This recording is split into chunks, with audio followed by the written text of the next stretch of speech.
Good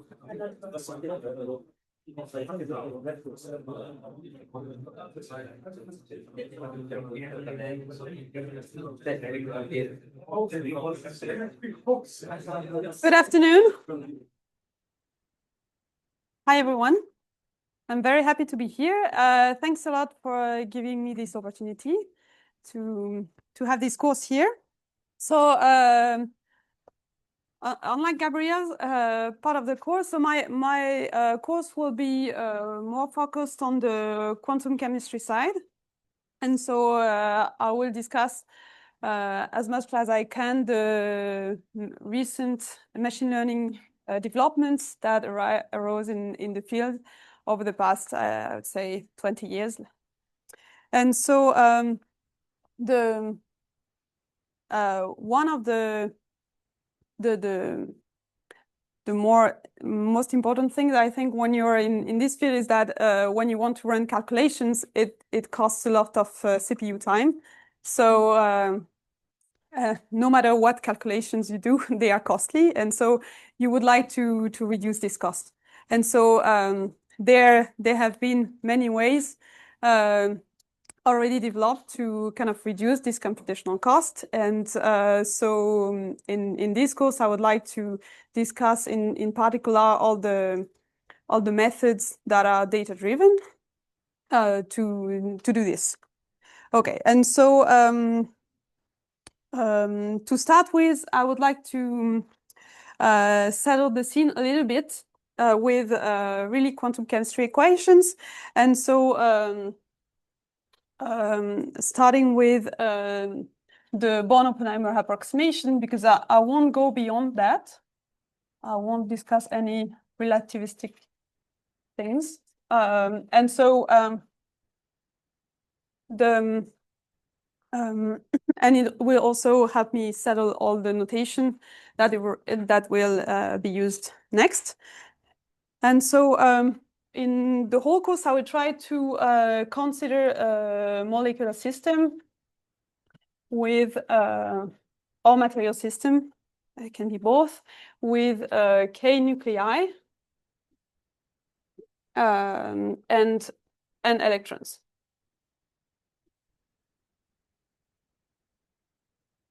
And so the Born-Oppenheimer approximation, which was proposed in 1926, is based on the fact that the nuclei are in general way heavier than the electrons, and so they move slower.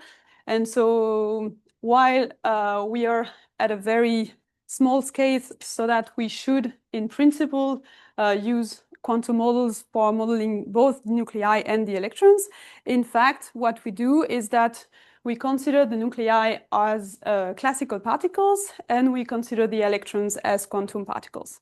So this means two things. This means that the nuclei, since they are classical, they are characterized by their positions and velocities.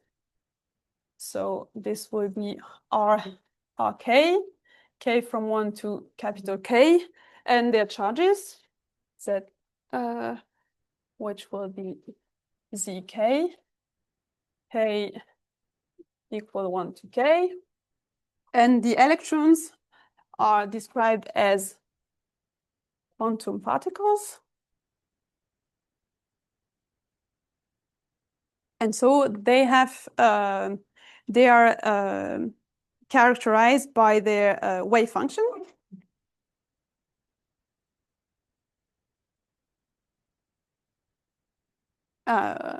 Which is denoted by psi. And this wave function actually depends on the positions of the nuclei in the system. So I will denote it by psi r. And this wave function, since electrons are fermions, it is antisymmetric. And so it belongs to some space, which I denote by wedge H1R3, where H1 is the space of square integrable functions with square integrable first order derivatives. And so basically so psi r belongs to the tensor product of this H1 of R3, and it is antisymmetric.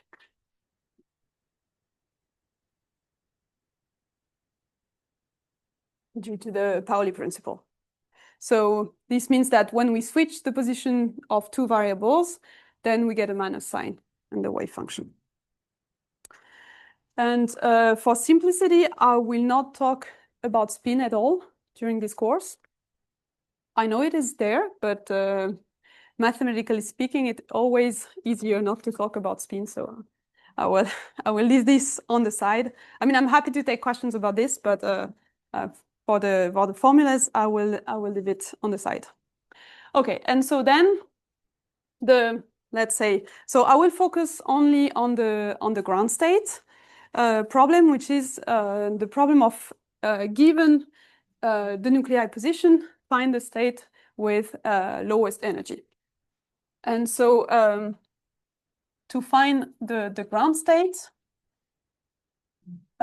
within this setting, one has to solve the Schrödinger equation. And so this is an energy minimization problem. Basically, what we want to do is to minimize the expectation value of the Hamiltonian of the system over the space of wave functions.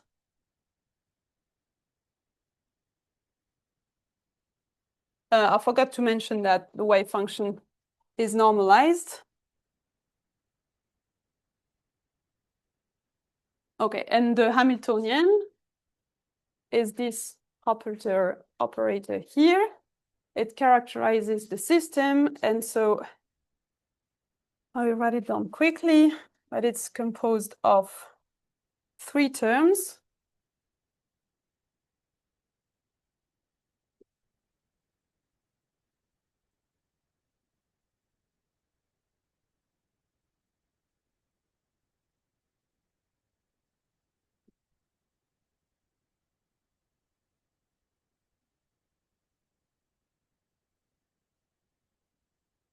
So we have here one term that, sorry, I forgot the sum over the particles, so I from 1 to n.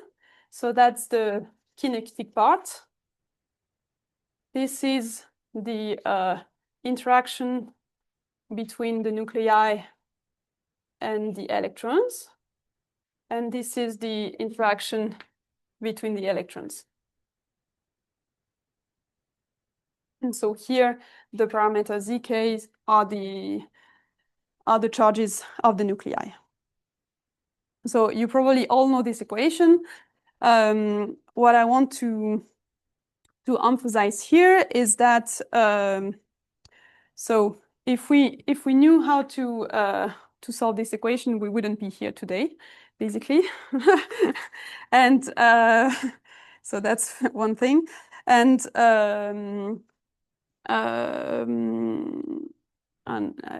there is another point, but I'll make this later. So here we have a constraint optimization problem. So we have to minimize a function under the constraint that the wave function is of norm 1. And so this can be recast as an eigenvalue problem, which is the well-known time-independent Schrödinger equation. HR psi r equals ER psi r.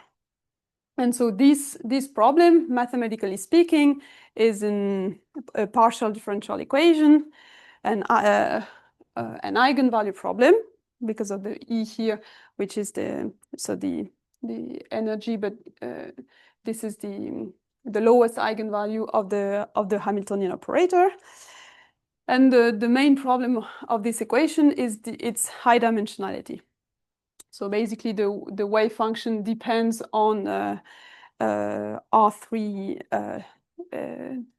is on R3n, and so this means that if we go for like a standard method for discretizing this, we take, for example, 10 points per dimension, then we get 10 to the 3n points, which becomes really untractable very, very quickly.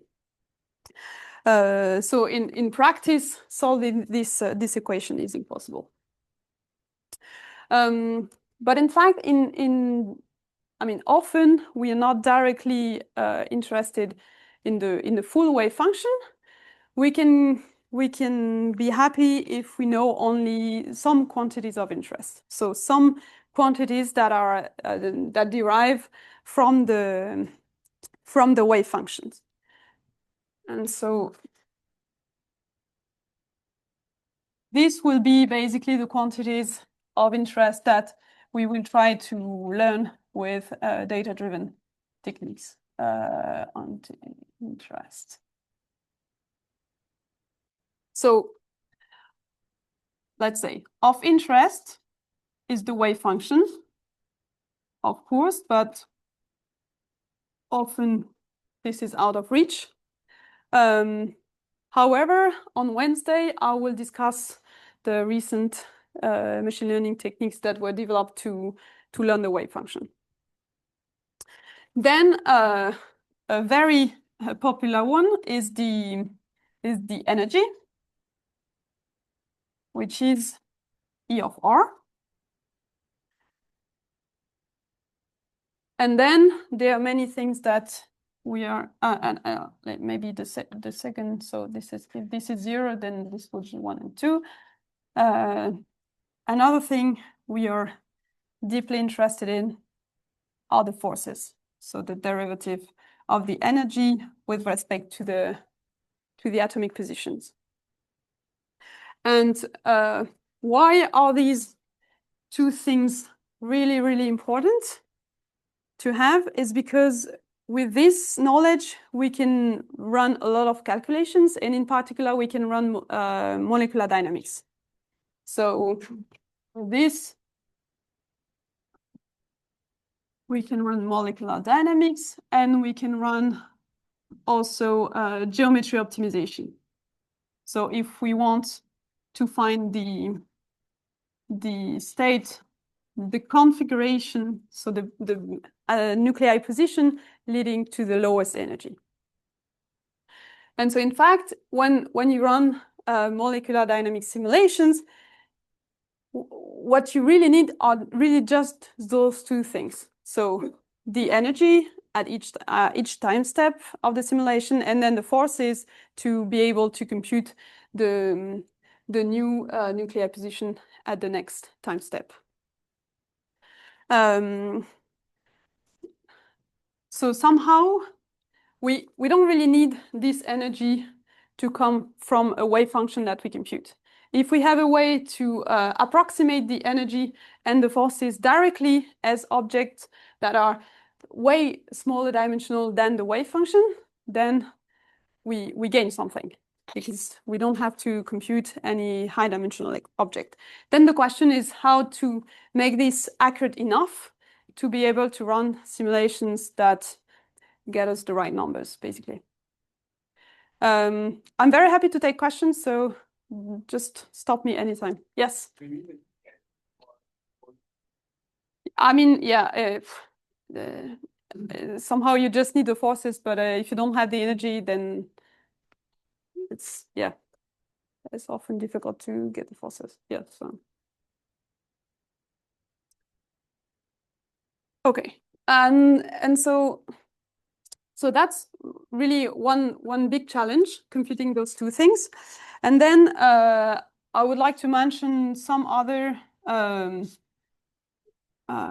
more, let's say, more involved quantities of interest that could arise. And in particular, we could be interested at looking at polarizability, or the HOMO-LUMO gap,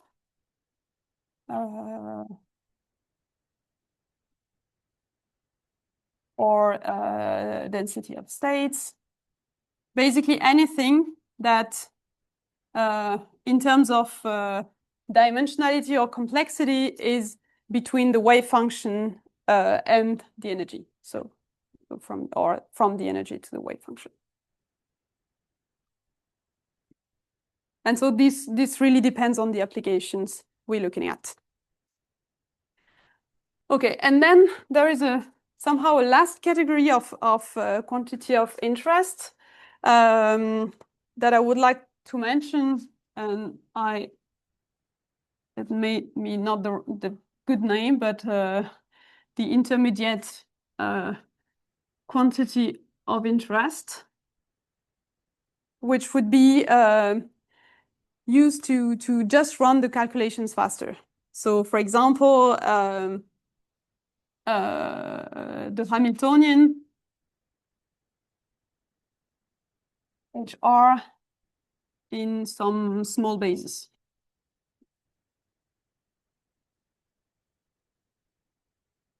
So if you had something like that, so the Hamiltonian, then that from which you can compute the energy and the forces by solving an eigenvalue problem, then you would be able to run molecular dynamic simulation faster than by solving wave function methods.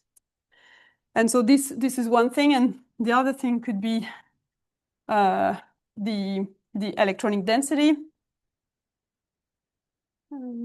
Yes, thank you. So if you think of density functional theory, then if you already know the electronic density, then you can somehow get rid of the self-consistent field equations, and so you can expect to have a linear eigenvalue problem to solve instead of a nonlinear eigenvalue problem to solve. And then you could also think of approximating the density matrix and then start from there. Yes. So for this intermediate quantity, you assume that you can obtain them. This is what... Yes. What I'm saying is that that's something we could be interested in. Like somehow, if you had those those quantities, so either the electronic density or the Hamiltonian as a function of the nuclei positions, then you could use that as a. But you would use machine learning to generate those quantities, or you will use those quantities to calculate the energy? No, I would use these quantities to for example, run MD faster. But then you still need to compute them in some way, and I will come to that. But at some point, you need data, and so to generate the data, you need some reference model or things like that, from which you can actually compute quantity like that. Yes. It seems less involved than the full wave function. Yes. It's less involved than the full. So basically, this is one extreme. The wave function is one extreme. Then you have the other extreme, which is energy and forces, and then in between you have, let's say, Hamiltonian density, where you can use that as a starting point for a simulation.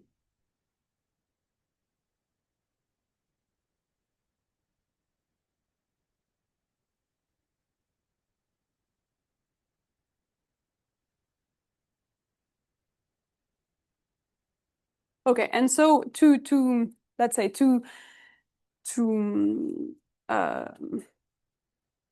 approximate these quantities, so you can either so as a way to compute all those quantities, you can use either electronic structure calculation, where with this, for example, I will talk a little bit about this probably on Wednesday. So Hartree-Fock density functional theory, post Hartree-Fock, so the configuration interaction couple cluster. So here you keep the notion of electrons.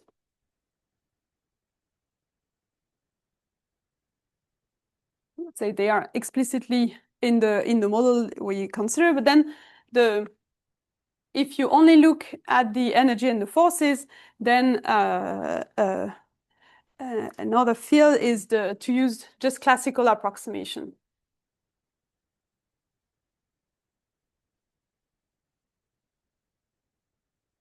And so with force fields, for example. And so here, the modeling of the electron doesn't appear anymore. The modeling is really implicit.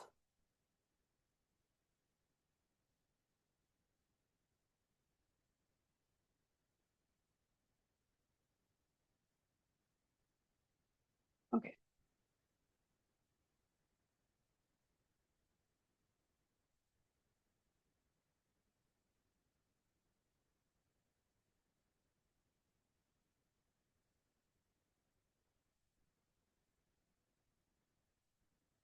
Okay, so now I'd like to describe what is the data-driven approach that we want to pursue.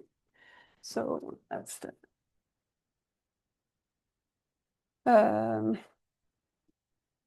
and maybe before that, I will just mention briefly the outline. So I will first describe the data-driven approach. So what we do to kind of obtain these energy forces and other quantities using data-driven techniques. And for this, so I will first explain the main steps, and then I will discuss in more details a few things. So is in particular, I will discuss atomic descriptors, which are used to represent the nuclei configurations. I will discuss the possible parametrizations. So this will be mostly tomorrow. And in particular, I will talk about linear models, so similar to the ordinary least squares that Gabriel presented this morning. I will present a kernel approach as well, neural networks that are used to fit the potential energy surface, so the energy and forces. And on Wednesday, I will discuss more what has to do with really like quantum chemistry. So I will discuss wave function learning. And if I have time, I will also discuss how to learn Hamiltonians and possibly electronic densities.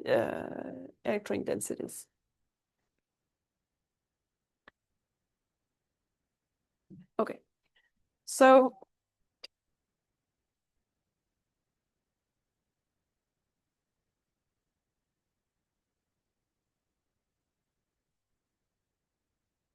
okay, so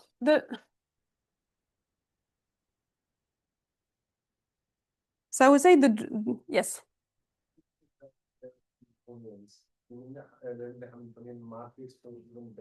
No, I mean the map from so I always consider the map from a nuclei configuration to some quantity of interest.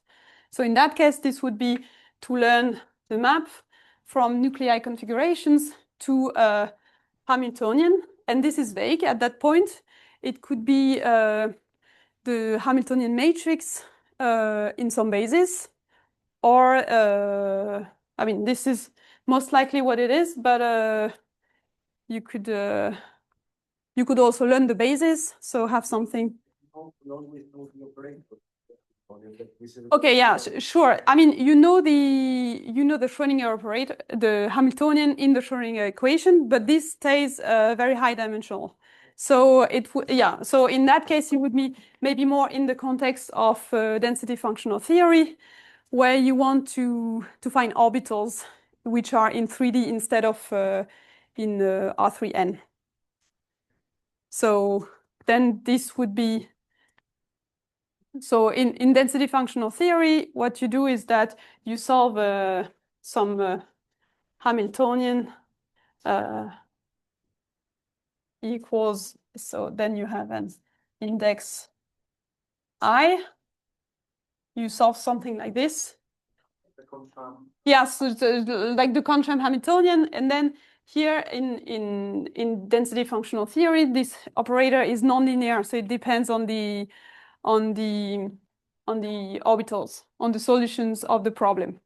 But you could say that you generate some data by solving this problem for given nuclei configurations, and then you learn the map from R to the Hamiltonian in this basis, but the converged Hamiltonian, which means that then if you want to solve the problem, you take this operator, so the learned Hamiltonian as an input, and then you only solve a linear eigenvalue problem.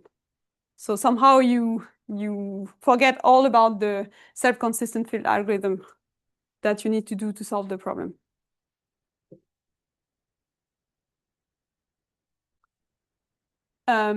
Okay, so the approach has three main ingredients. So first the objective is, as I said, so we want to learn a map. So my parameter will be always R, so R to G of R. So R are the nuclei positions, and G of R is some quantity of interest. And we approximate it by another map, which I denote by G tilde of R. And so the approach has three main ingredients. So first, since it's a data-driven approach, we need data. That's something we cannot get around. So we need some database, which will be basically a list of values, so of G of R1, R2, etc., up to G RD, where D is the number of points we have in the database. So yeah. Okay, then we need to choose some parameterization. So we need to choose a functional form for G tilde. And so basically what we say is that this G tilde will be taken as a G of theta, where theta are the parameters that can be tuned.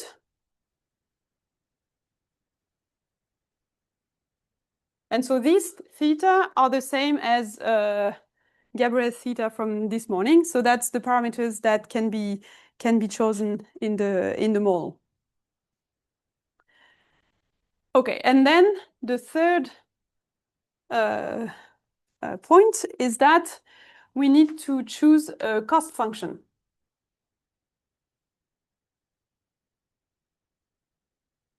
That I will try to always denote C of theta. And so this is typically the mean square error on the database. And so I forget a little bit about the scaling, but this is basically something that will write sum from I from 1 to D of the two norm of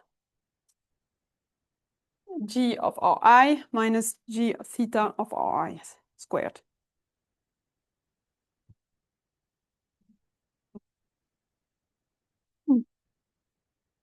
And so here we have so that's the, is that empirical risk minimization, Gabriel? Yes, sorry. full training set to also validate? Yeah, okay, so I won't go into these details, so I leave this for Gabrielle. So yeah, of course you need to separate into training, test, validation, and so on. But so here I just say, okay, so the D will be my training data, and I won't talk too much about how to test and how to validate. Okay, so just a few examples. So now if we look at interatomic potential, so we are interested in the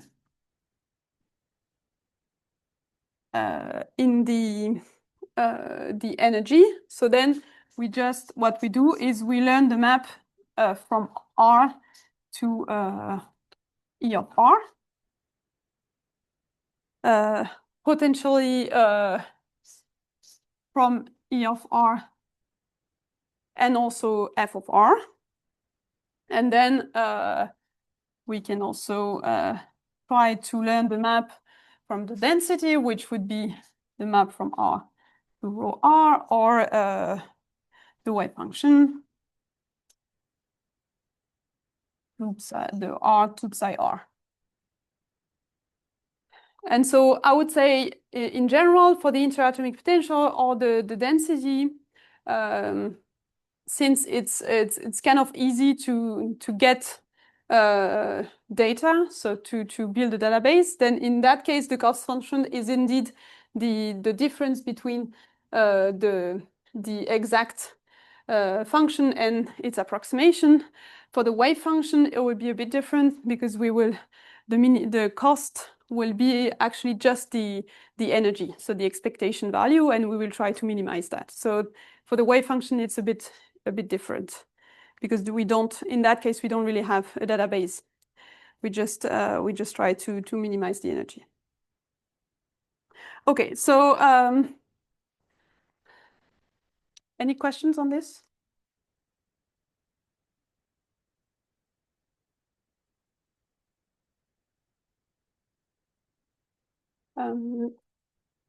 Okay, so now I'd like to make a bit of a wish list of what we want for this. And so we want a few things. So first, we want accuracy. Because if we don't have accurate predictions, then when we run simulations, we're lost with meaningless results, and this is too bad, let's say. But one thing is that we cannot get more accurate than the database that we're using. And so the thing is that we would like to be as accurate as possible and possibly as accurate as the database, I would say.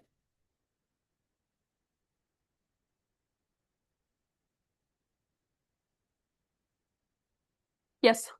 So here, all this G at R1, R2 is the data that you get that is not exact. There is some accuracy. Yes. Is it possible to use machine learning on how to extract the error on this data also? You mean on the database that you use? Yeah.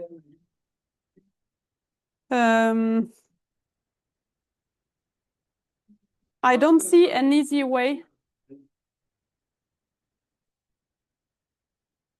I would say it depends the method that you're using, because I mean you could say somehow you would need a way to see how the data varies when you change small parameters. So different methods, and using machine learning, you would learn this error and try to maybe extrapolate.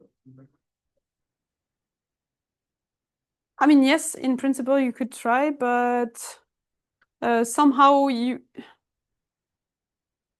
I mean, it depends if there is some kind of trend in the error that you're looking at. If you're trying to learn something that is just pure random, then I don't see how it could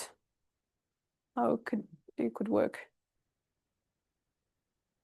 But I guess in general, your data set is mainly open from one method, or Would it be also helpful to have several methods in the same data sets? So I would say it depends, but in general, what people do is that they choose one reference method, which is in general DFT, and it can also be couple cluster.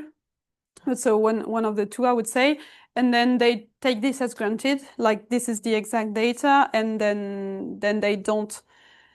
They often don't go beyond trying to. I mean, they know that they can have a small error in that, and then when they do the predictions, they check that the error that they are making is not too large compared to the error they know they have, for example, in DFT or copper cluster. But this, but when you fit, you kind of take for granted that your data is perfect somehow. Okay, so that's the first point, and then another very important thing is that we want to have a low computational cost, and I think that's one of the main motivation. When what I mean by that is that computing some g theta of r for a given r has to be computationally cheap. And so somehow this forces you to use a parameterization that is not too complicated in some way, because otherwise you get something that is too expensive. And then another very important point is the transferability. And so the transferability is the extrapolation capability. So it's how you do when you extrapolate outside the database.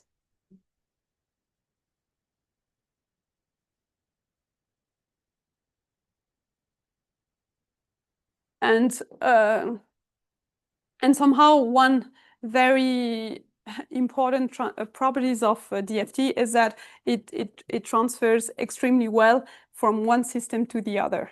So when you, or Schrödinger, so if you go from one chemical system to the other, what you do is that you just change the parameters of the equation, and then you exactly know what problem to solve.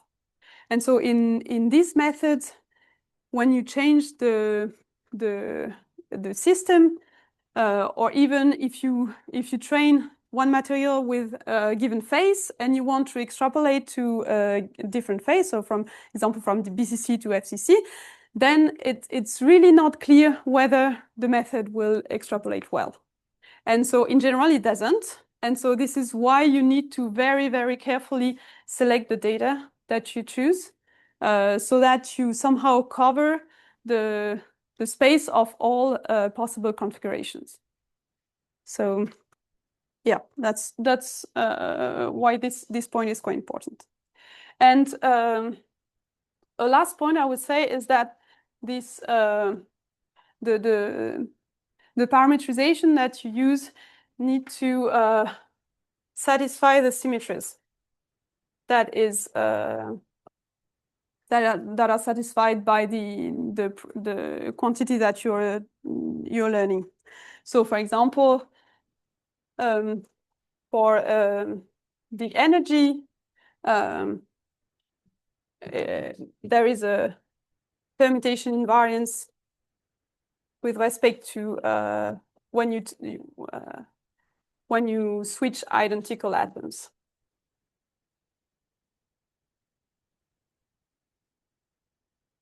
And so if you don't take that, I mean, basically to enforce the symmetries, there are two ways to do. Either you, so maybe the basic way to do it would be to enlarge your database. So for example, you say that you have done one calculation with a configuration, and then you know what happens if you permute all the identical atoms, and then you can say that you put that in your database as well, and you hope that when you fit the function, then what you will get out will also satisfy those symmetries. at least approximately, and that it will be enough. But in general, this is, at least from permutations, this means that you would need to put like the number of possible permutations, and this is extremely large even for small size systems. So this is why, in general, what is done is that the function that is used here is satisfies the physical symmetries of the functions that are fitted.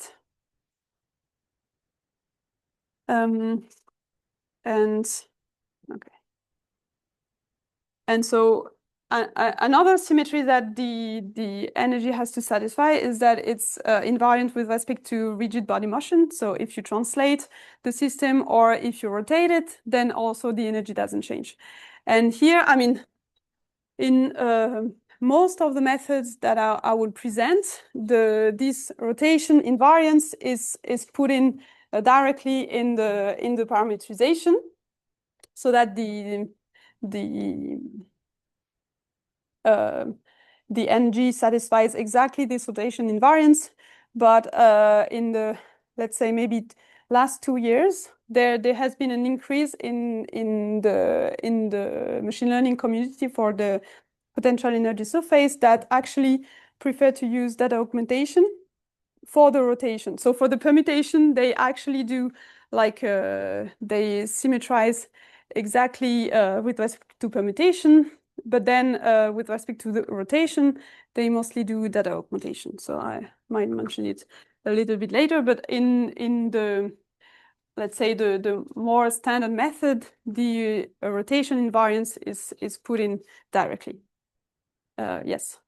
No, I was just curious about what is the reason for like going back to something that looks less Okay, efficient. So the reason is that in the recent method that are based on the transformer architectures, so the same architectures that are used by ChatGPT for so that's let's say particular neural network, so some kind of architecture that is kind of difficult to transform under rotation to make rotation invariant. And so there are libraries that are really super efficient to train and to evaluate. And so it seems that it's kind of more efficient to use this library and then kind of a posteriori symmetrizing over the rotation, then kind of putting this constraint very, very strongly in the parameterization. Yes. For the people that do wave function learning or maybe like quantum Monte Carlo or Yes. Cannot afford to do some kind of data augmentation. No, you cannot do. You cannot do a data augmentation. I mean, factorial n is very big. Yeah. That's yes. So if you do data augmentation, you're guaranteed that the property is conserved by the model, right? You're not guaranteed, no. Whereas if the model is built to satisfy the symmetry, it will always be easy. Yes. Yeah. And so actually regarding, I mean, your question, so there are also some people that I have tried. So in general, what people do is that you learn the energy. So you write down you choose a parameterization for the energy, and then you say that the forces are just the derivative for the energy. And so recently there are also some people who says, okay, we don't care. We just train the forces as another function, and we don't enforce this to be the derivative. And so here they see that there are problems because then the energy is non-conservative. So when you run MD, then you run into problems. So yeah. I mean, and there is actually a recent paper by Michele Ceriotti and his group, where they kind of compare different approaches, whether you symmetrize, whether you look at approaches like this or like looking also at the rotation. And so what they say is basically, if you do that with the forces, it's kind of bad because you lose energy conservation, and this is I mean, this screws up the dynamics. But if you do that with respect to rotation, this is not, I mean, they claim it's not so bad. So, I mean, I haven't tried myself, but yeah. From the energy you get the forces, you do numerical derivation, right? It depends, but yeah. I mean, what is? Oh, which is quite ill poised, right? The numerical derivation. So I would say they do automatic differentiation, so they don't run into problems.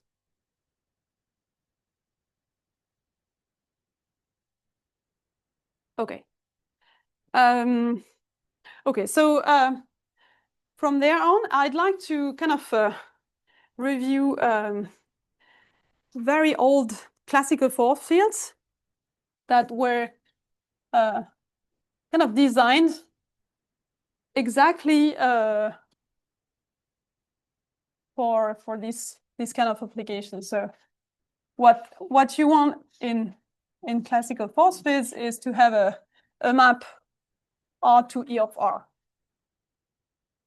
And so if you look at the Lennard-Jones potential, which I'm sure you've heard of, so what you say, so it's, by the way, 1931, so pretty old. So what he did is that the energy is written as the sum of all pairs of some function f, and this function is alpha sigma of r to the 12 minus sigma r to the 6.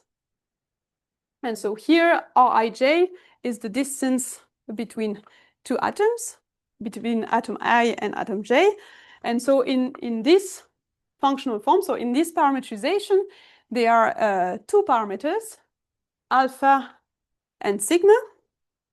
And so what is said in the article is that this 1 over r to the 6 is because you want to have a prescribed behavior at infinity to model dispersion. And then how you get those parameters is actually trying to fit to experimental data. So the data that is taken in here are the virial coefficients of argon. And so then there is no specific like cost function that is minimized, but basically what is done in the paper is that he tried to match as well as possible the virial coefficients of argon. So somehow there is already this, I mean, the different steps that I was talking on are already there. So you choose some functional form. So you have some data, you choose some functional form that is seems relevant. And so here you see that also it satisfies all the symmetries that I was talking about. And then you fit with respect to the data. And so here somehow just the cost function is missing, but it's so simple that maybe we don't need to really optimize the cost function. And so then more recently, but not so recently, there is another classical force field that I would like to mention, which is the Silinger-Weber potential. And so this is 1985, so more recent, and it's a potential proposed for a condensed phase for silicon. And so here the energy functional is chosen as the sum of the pairs of some function that depends on interatomic distances and another sum over all triples of some function that depends on so here that's vectors. So that's RJ, not just the distances, because there will be angles. And so here, the two-body function here has some simple form.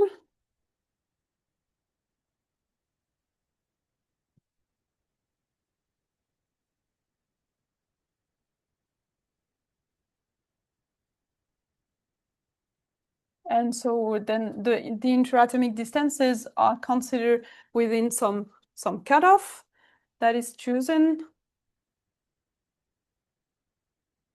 And then the function that depends on triples of particles has a kind of a simple form. It's just the symmetrization of function depending on two distances and one angle.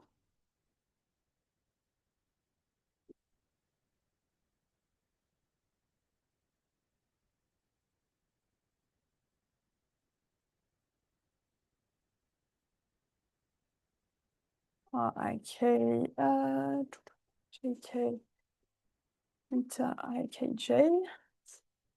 And this function H, which depends on R prime theta, is just exponential some gamma R minus A minus 1 plus gamma R prime minus A minus 1 cos theta plus 1/3.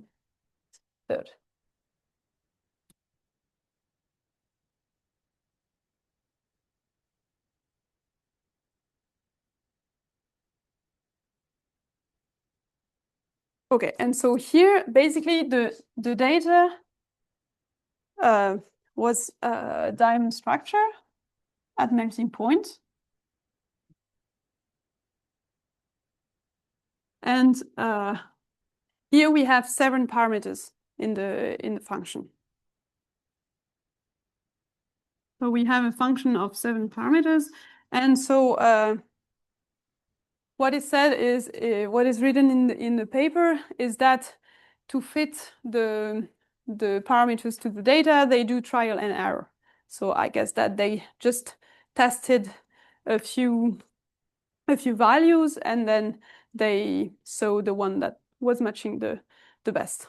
So somehow the optimization procedure as like running algorithms to minimize the cost function is not here, but other than that, we are already quite close to like a data-driven technique to find those potential. But the cost function, please just try out.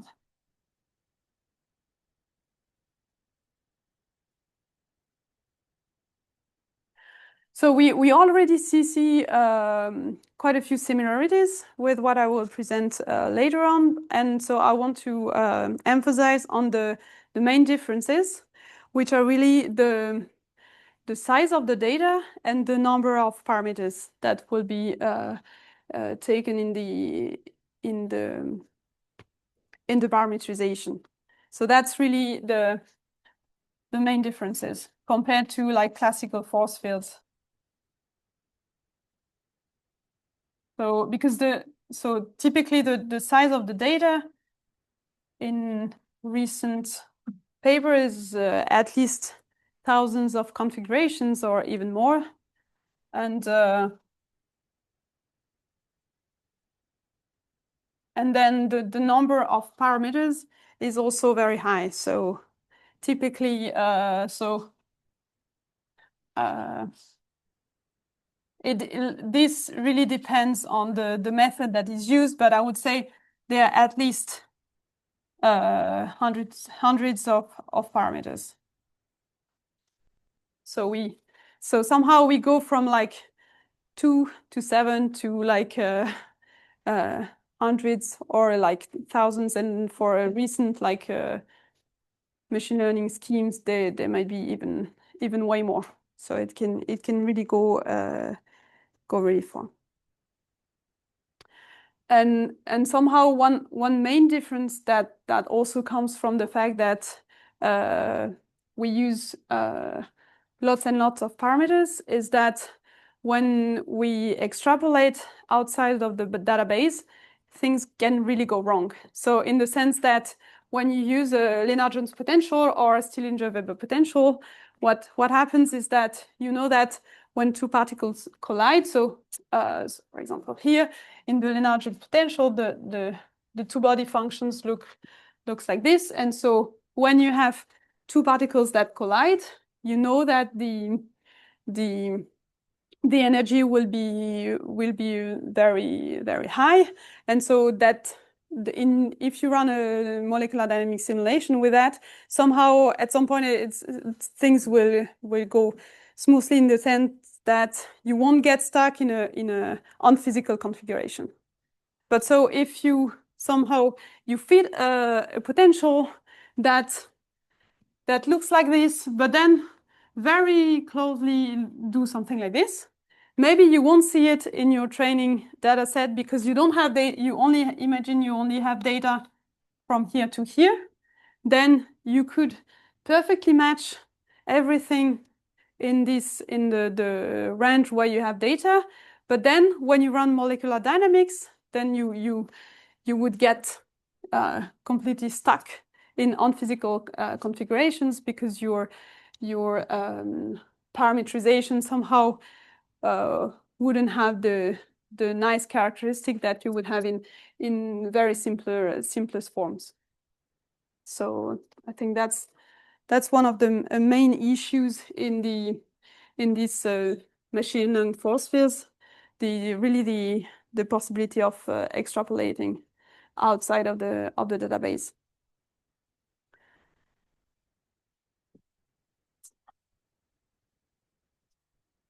Okay, so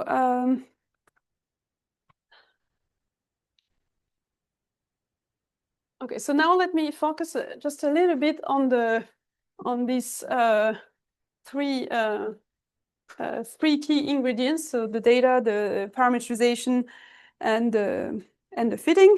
So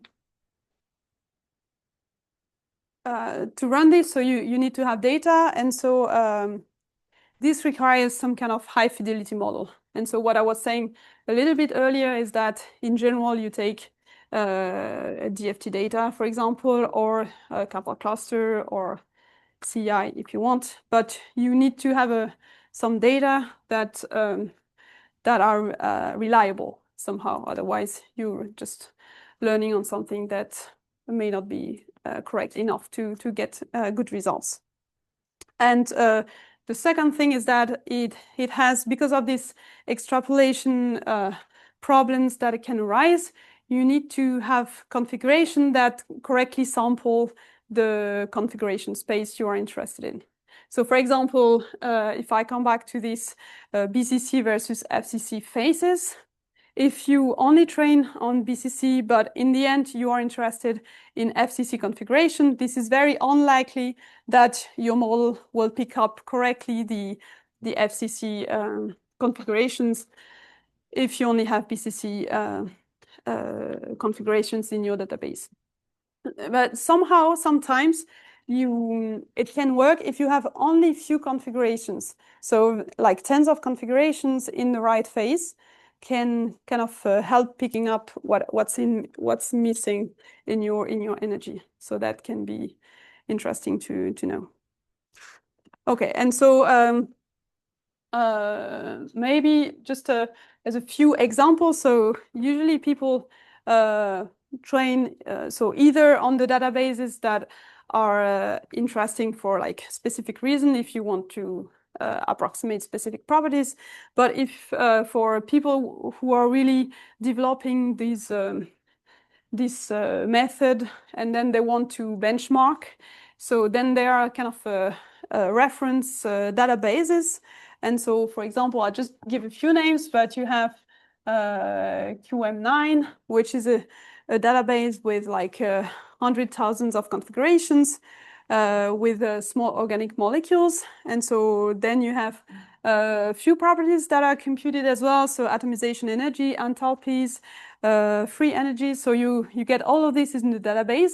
And so then when people develop those kind of methods, they can benchmark against these kind of databases.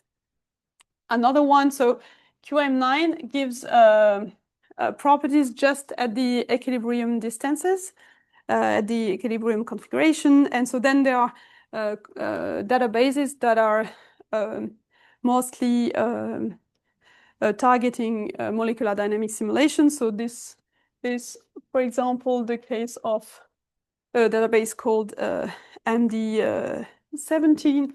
So that's from Schmiller,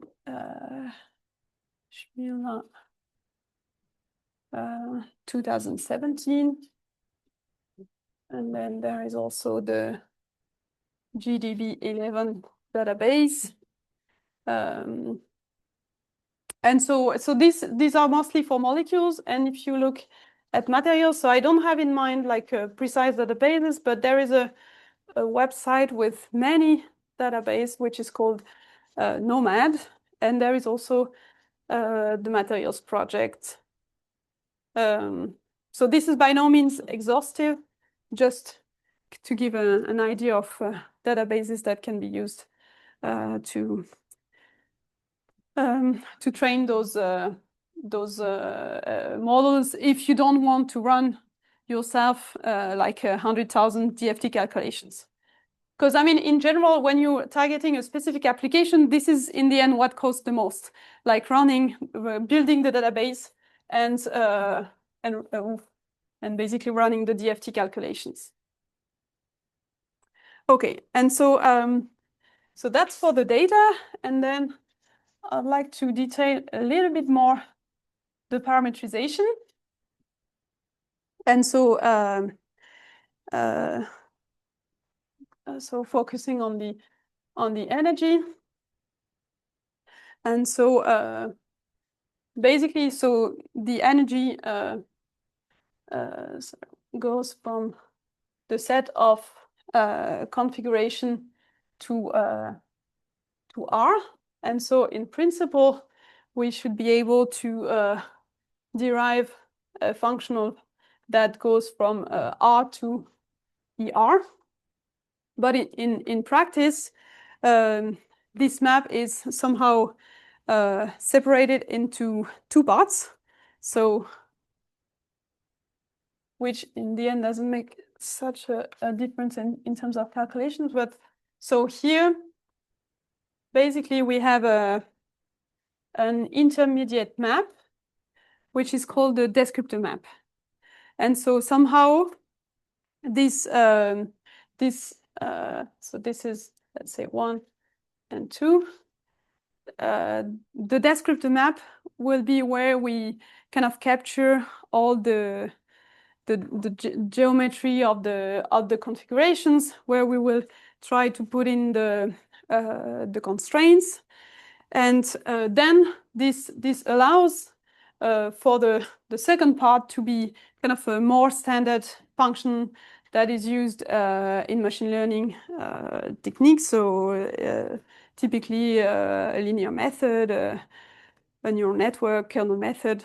But so basically this is where we put the chemistry, so in the descriptor map, and then in the second part is kind of a more standard map.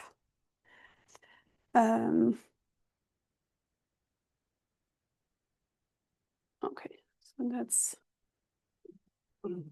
and something I didn't say is that the descriptor live in R to some power.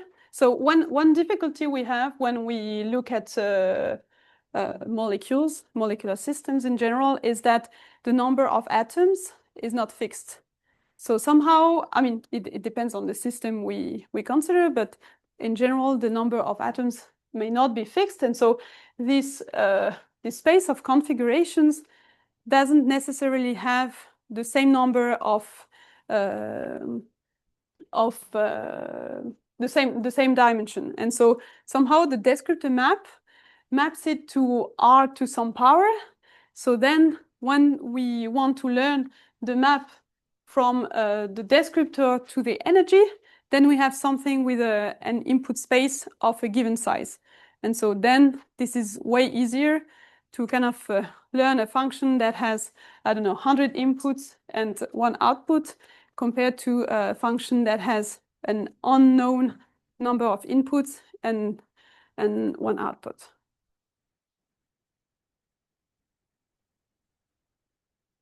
Okay. And so the third thing is the objective function, the objective or cost function. And so, as I said, generally we use a least squares functional. And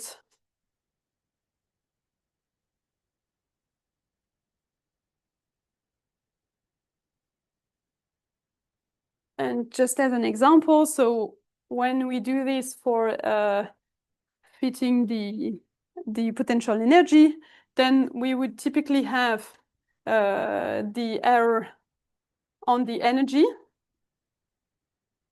So E of Ri minus E theta of Ri.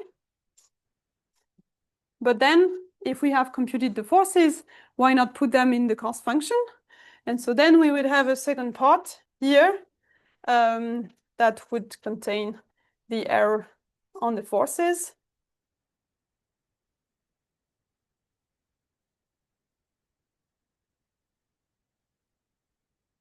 And then there, a natural question is how you weight the importance of the forces versus the energy in the function. And so this gives rise to typically to hyperparameters, where you need to weight the energy and the forces with respect to some choice. And then there is also a choice that can be made in terms of the relative weight that you put with respect to some configurations. So if I come back to this example with FCC and BCC, if you have 1,000 configurations of BCC and 10 configurations of FCC, then you may want to weight more the only 10 configurations that you have, so that they are much more precisely than all the configurations that you have on the FCC. Yes? Capital D is the number of data. So I assume I have a database of size D. That's that is given.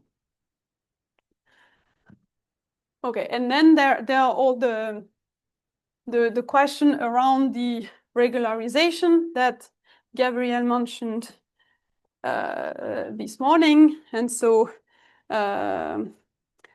we can add some penalization if we want to favor or unfavor some behaviors.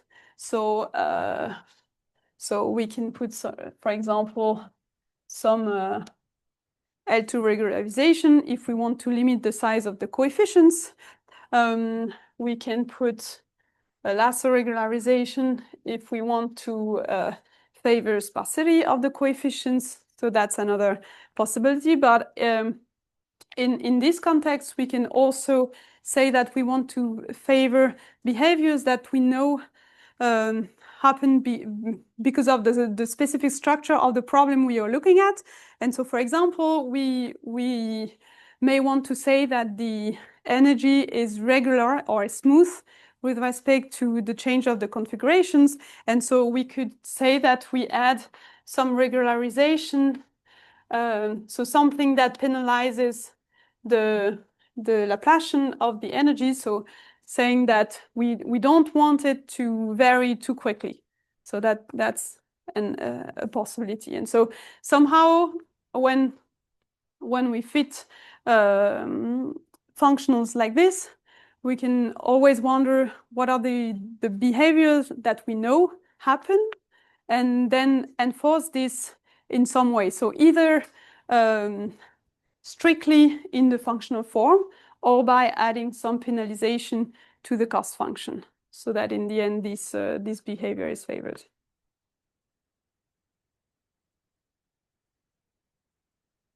Okay. Yes. It's also important to enforce symmetry as this step, or is it not efficient? So Add some penalization. you could say that indeed you add some penalization here if you don't put the symmetry constraint directly in the functional form. You could say that you put that here as a regularization, and if this so if you have epsilon times, for example, E of Ri minus E QRI, something like that. If you want to look at what happens on the rotation, then you could say that if you want these to be enforced really strictly, then you would put this epsilon very high, so that the constraints are enforced. So that's one possibility, yes. I don't think that people really do that in practice, but in principle, I don't see why this cannot be done. I think I mean, for the symmetries, it's often more efficient to put that directly in the energy functional, but why not? I mean, once again, if you do that for a permutation invariance, then you get into troubles because of the size of the group.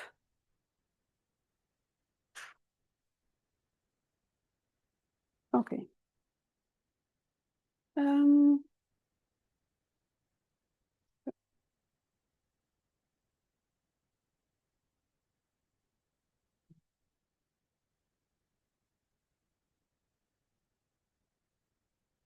Okay, so now I'd like to start and discuss the descriptors.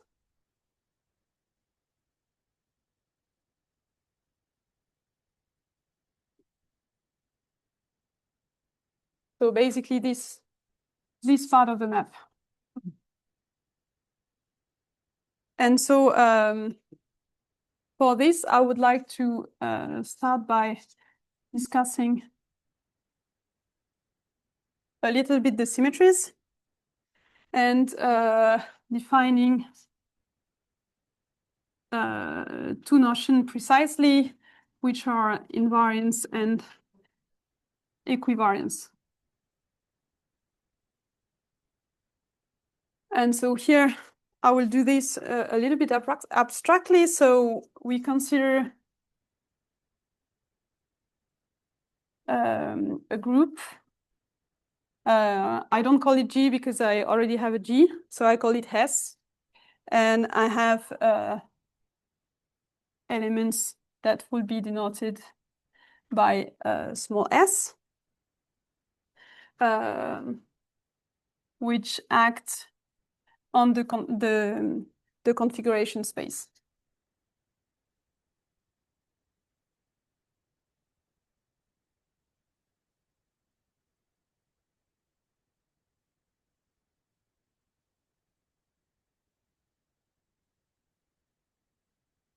Okay, so I will need to define a group action.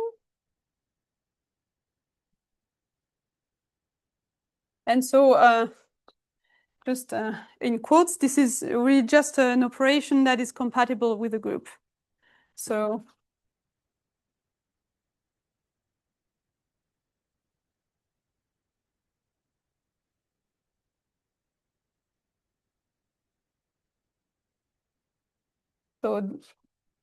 this is an operation that satisfies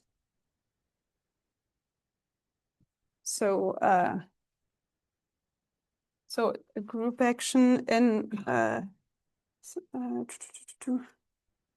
we consider it here. So the group action is denoted by dot, center dot. And so what it satisfies is that if we do one dot R, we get the configuration. So that's the for the identity. And then what we have is that if we apply 2 times this group action, then we can do it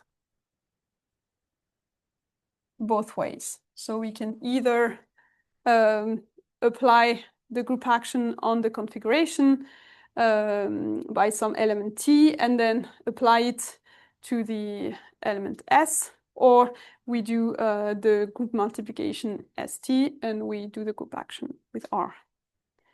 And this is the compatibility condition.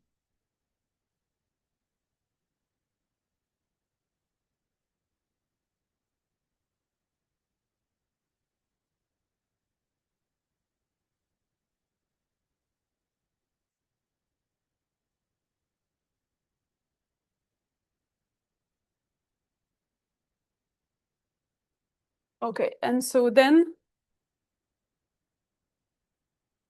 the invariance is defined as follows. So G, a function G, is invariant if for all S in the group we consider G of S dot R is G of R. So the example, the natural example here is the energy, the potential energy. So if we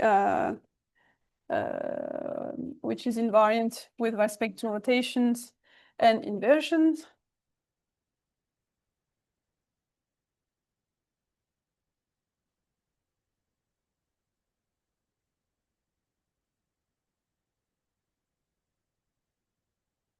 Rotation. And so basically, if we take any rotation matrix, any Q in O3, then E of QR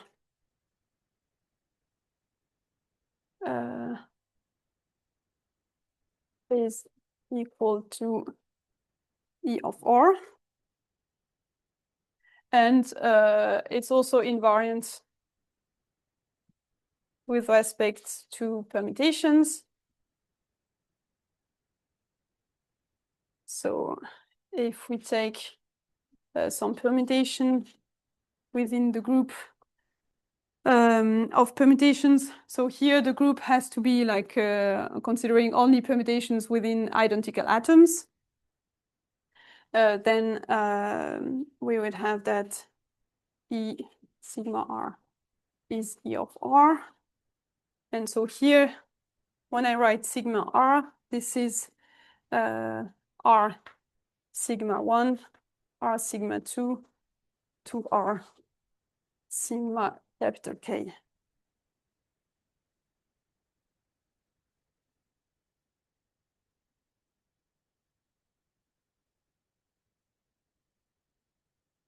Okay, so this is the invariance. This is kind of what I was talking before. But then now the equivariance is something maybe a bit more involved.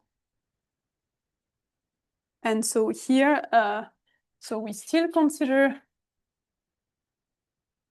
a group S with elements small s. And then here we need 2 group actions. So we have a first dot that is a group action on the configuration space.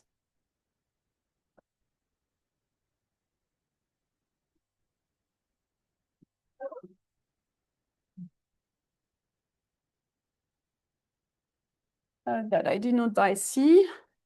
And I have another group action on the output space.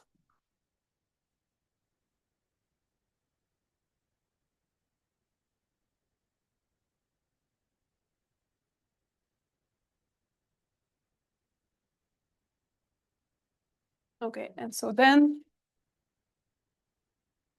a function G from C to some output space Y is said to be equivariant if, so we have the following identity. So G of S dot R is S dot G of R.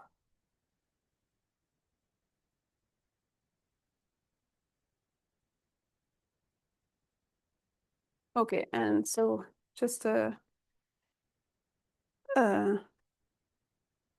so maybe first remark, so if you are invariant, you are equivariant for the trivial group action. So basically the energy is equivariant for the trivial group action, which is just Q dot GR is GR.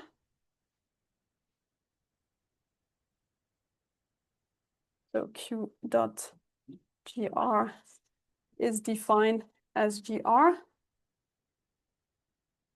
So we easily see that it satisfies those two properties here, because basically the rotation completely disappears. But I agree, it's not super interesting. Another more interesting example is the case of the forces.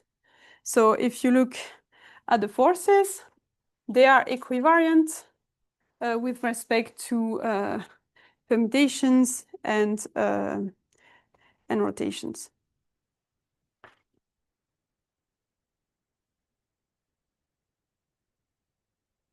Respect to rotations. So if you look at the F of QR, then this is Q dot FR, where so this dot here means you apply Q to every block of vectors.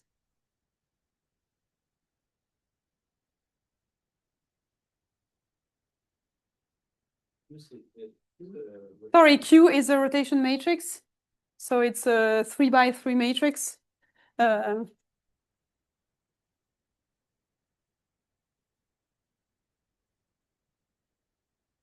In O3, basically here.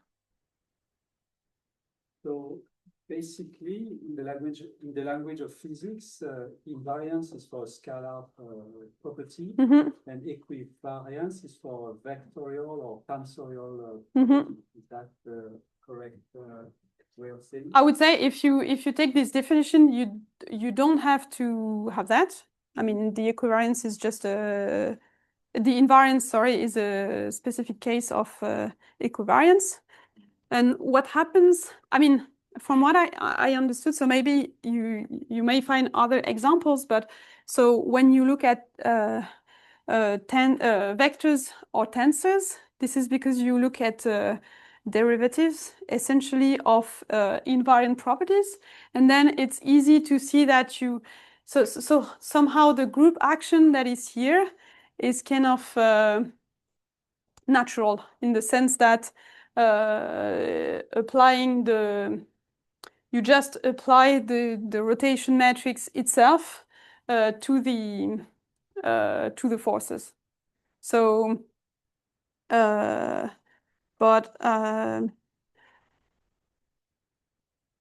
you could have like more involved equivariant properties. So, for example, you can see the Hamiltonian as equivariant with respect to rotation, where you define the group action a little bit. So I can try to write this down. But so you could have so what happens for the Hamiltonian is that basically if you rotate at the same time the nuclei and the electrons, nothing changes. And so basically a way to write this is that, so if you apply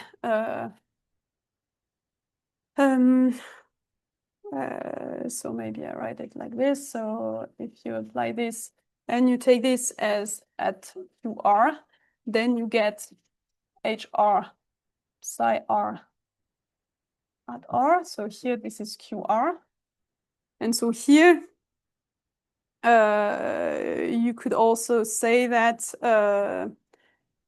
you define a group action on the Hamiltonian that would be some psi. You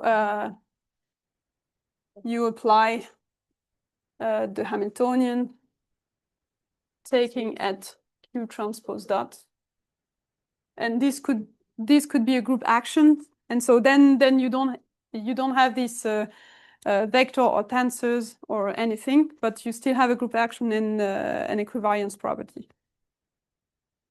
So I would say equivariance is more general than just tensors and vectors and tensors. But since in this field, I have the impression that all the tensorial properties come from derivatives or vectors. The vectors come from first order derivatives, and then tensors come from higher order derivatives. Then what is natural is that you get these kind of group actions, this equivariance for this kind of quantities.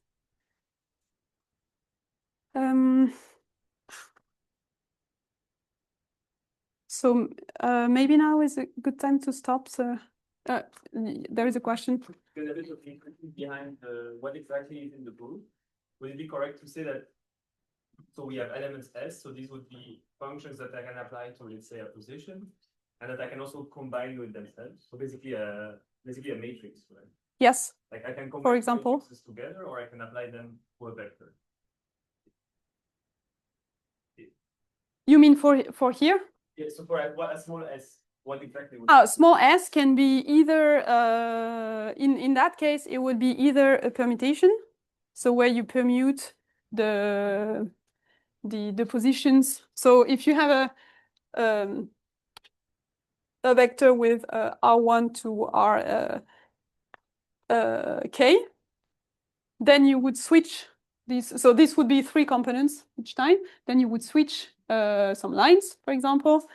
And then when you look at rotations, then you would somehow rotate in a similar way. You would rotate vector by vector in the molecule. there are always linear maps? They don't have to be. This notion of equivariance is very general. So it could be applied to like different in different contexts to different group actions. But in what I will be talking in this course, I think that it will just be like permutations or rotations. So, yes. How would you say equivalent or that Q and the dot of Q commute to?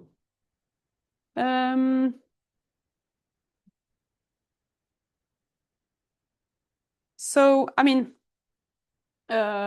so maybe I'll come back to this after the break, but the thing is that it doesn't always have to be Q. So I'll show an example after the break, but if you look at spherical harmonics, then you don't have you don't have the Q here, you have something that is more complicated, which are the Wigner-D matrices. And so in that case, you can say somehow that commutes in the sense of this dot, but it doesn't have to be exactly the kind of the natural group action here. So it is more general than the fact that you don't commute. I would say it's different. Yeah, it's just because It's a different notion. 2 dots are not really the same action, right? So they Yes, so here, for example, it's a bit confusing here because here this is the group action 1 and this is the group action 2. And these operations can be different. So for example, you could have, and and actually with big no-D matrices, we will see that in a moment. But so if you rotate the configuration, you get something that is, I mean, the group action 1 is really different from the group action 2.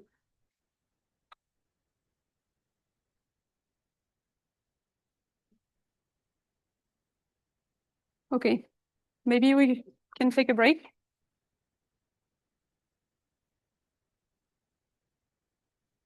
Yeah.